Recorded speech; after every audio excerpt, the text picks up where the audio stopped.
Bismillahirrahmanirrahim. Assalamualaikum warahmatullahi wabarakatuh. Baik, kita lanjutkan materi kuliah kita. Jadi kali ini kita akan menguji normalitas ya. Sebenarnya ada beberapa cara untuk menguji normalitas, dan pada kali ini kita akan menggunakan uji normalitas dengan Kolmogorov-Smirnov. Nah, untuk menguji normalitas ini sebenarnya gampang sekali kalau kita menggunakan aplikasi yang PSPSTEP ataupun eh, bisa juga di Excel juga. Tapi ini kita menggunakan coba menggunakan secara manual ya, jadi menggunakan tabel. Nah, ini adalah langkah-langkah dalam melakukan uji normalitas. Nanti dalam perhitungannya mungkin tidak semua dijelaskan, jadi nanti ada beberapa yang yang sudah pernah kalian hitung sendiri. Nah, yang pertama adalah ini langkah-langkahnya adalah perumusan hipotesis. Jadi tentukan dulu H0 sama H1-nya. H0 itu kalau dia berdistribusi normal, sedangkan H1 itu menyatakan bahwa dia tidak berdistribusi normal. Kemudian untuk setelah menentukan hipotesis, data diurutkan dari yang terkecil ke yang terbesar. Kemudian C menentukan kumulatif proporsi atau KP. Kemudian data transformasi ke skor baku set I dengan rumus ini. Ini standar deviasi, cara menghitungnya silahkan dipelajari. X rata-rata juga sudah pernah. Nah, menentukan luas kurva ZI atau set table. Ini perlu kita pakai table, bisa kita.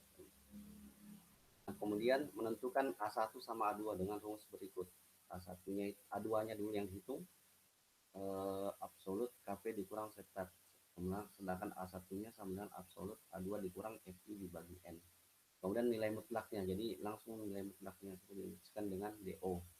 Kemudian setelah itu ditentukanlah kalau dia, ini kan D-tabnya ya, kalau D tabulasinya itu, D tabelnya itu dilihat dari nilai jumlah sampelnya. Kalau 30 dan 0,05 maka dia D-tabnya 0,242.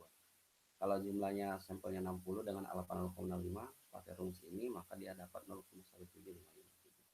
Baru setelah itu dibandingkanlah DO sama D table-nya. Kalau dia D0-nya lebih kecil, maka H0 diterima. Kalau D0-nya lebih besar, maka H0 ditolak. Ini tadi kesimpulannya. Nah, untuk lebih lanjutnya kita lihat ini tabelnya. Jadi dari tabel sini kita sudah bisa cuman cara menghitung tabelnya ini yang perlu dijelaskan. Yang pertama adalah ini adalah datanya. Ini kan datanya ada 30 responden. Jadi ini sudah ada datanya 138. Nah, ini adalah frekuensinya. Frekuensi itu adalah banyaknya data. Misalkan 158 berarti ada 3 frekuensinya, itu artinya datanya itu dari 30 data itu ada 3 yang nilainya 158. Begitu juga yang 160, ada 2 data yang nilainya 160. Nah, setelah itu yang tabel ketiga ini adalah KP. KP itu dinilai dari ini kumulatifnya ya. Jadi karena baru satu berarti 3. 3 dibagi jumlahnya keseluruhan 30, berarti 3 dibagi 30 itu 0,1. Nah, setelah di tabel 2, di jumlah ke atas 3 tambah 2, 5. 5 dibagi 30 itu hasilnya sekian 0,167. Setelah di sini berarti 8 dibagi 30 artinya 0,266. Nah, baru setelah itu kita hitung set I-nya. Nah, set ini dapat dari nilai XI dikurang dengan min-nya 170 dibagi dengan 8,428. Jadi saya ulangi. Jadi caranya dengan rumus yang di atas tadi, nilai XI yang 158 dikurang dengan min-nya 170,633 dibagi dengan standar deviasinya 8,428. Didapatlah nilai sebesar ini, minus 1,49910.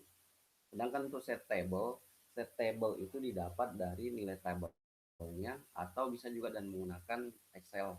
Jadi cari dengan kita perlihatkan sedikit untuk Excel untuk menghitung set tablenya ini. Jadi ini contoh yang baris pertama ya, 158, ini 3 ini didapat dari sudah ada, sedangkan 0,1 ini dapat dari ini karena baru cuma satu ya, 3 dibagi 30. Jadi nah set I-nya ini rumusnya. Jadi A8 ini nilainya ini nilai minnya atau nilai rata-rata dibagi dengan ini nilai standar deviasinya, dapat ini. Sedangkan set table ini rumusnya. Jadi norm dis D8. Jadi ini ketik sama dengan norm dis, masukkan nilai ini ke tabel. Dan dapatlah nilainya seperti 0,06694. Kalau di table C digenapkan menjadi 4 angka 3 angka belangko 0,69. Nah, selanjutnya baru kita menghitung A1 dan A2. Yang pertama dihitung adalah A2-nya. Cara menghitung A2-nya itu rumusnya ada di atas tadi. A2 itu rumus ini. Jadi absolut dari selisih antara KP dengan set table. Jadi tinggal ini. Absolut ketik absolut C8 dikurang N8 jadi ini. Yang ini KP dikurang ini. Kalau saya tulis lagi ini sama dengan absolut yang ini dikurang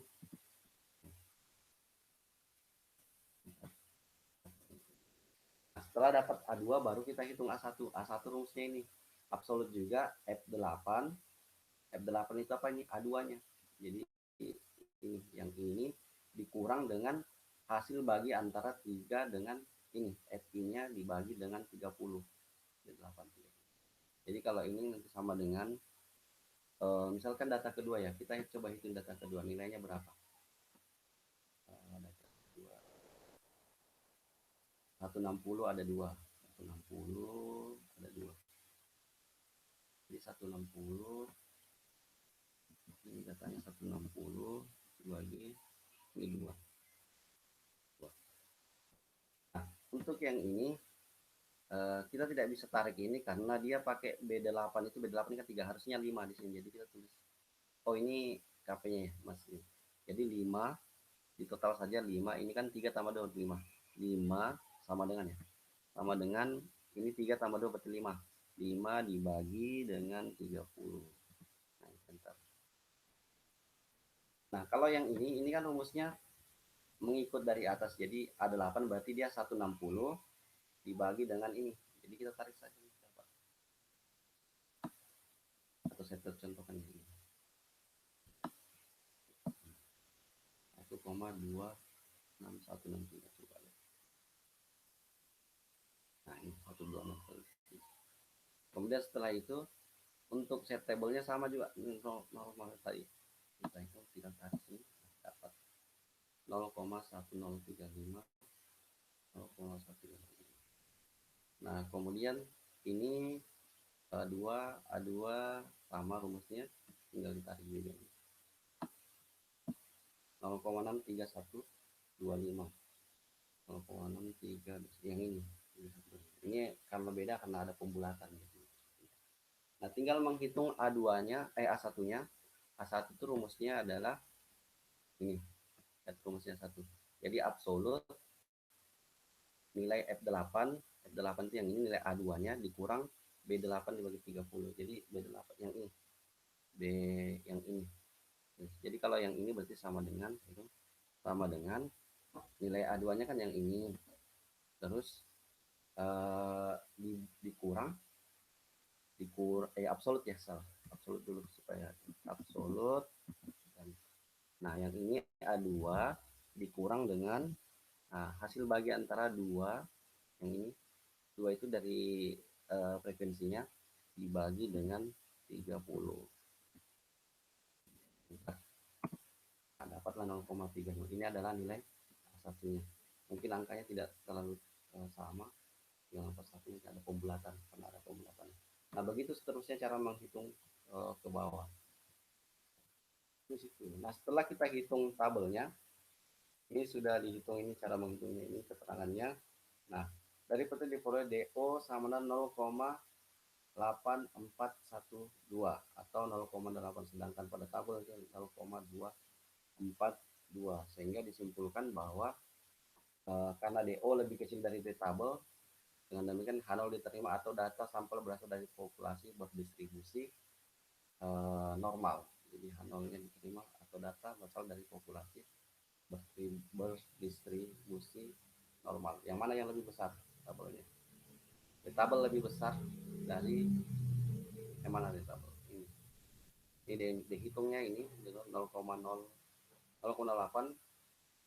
Tadi kesimpulannya apa? Kalau dia hitung ini D0, kalau H0 diterima berarti D0-nya lebih kecil daripada D tabel. H0 diterima. Ini kesimpulannya. D0-nya 0,08412, berarti dia lebih kecil dari the table ya. H0 diterima. H0-nya diterima berarti apa? Harusnya ini. Kalau H0-nya diterima, ini kesimpulannya adalah populasi berdistribusi normal. Sampel dan populasi berdasar dari populasi berdistribusi normal. Itu kesimpulannya. Sehingga karena ini tadi D0 atau di situnya ada 0,8 lebih kecil daripada D table-nya 0,42, berarti H0 diterima, artinya dia berdistribusi normal. Mungkin itu yang bisa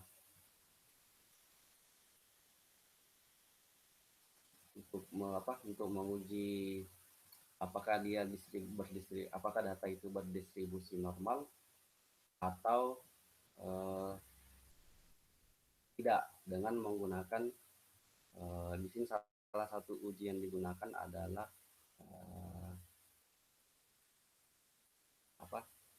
nilai uji yang digunakan adalah Kolmogorov-Smirnov.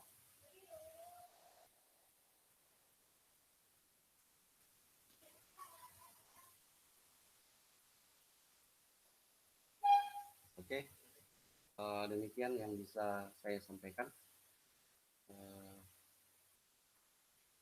Kalau ada yang ditanyakan nanti silakan melalui WA. Terima kasih. Assalamualaikum warahmatullahi wabarakatuh.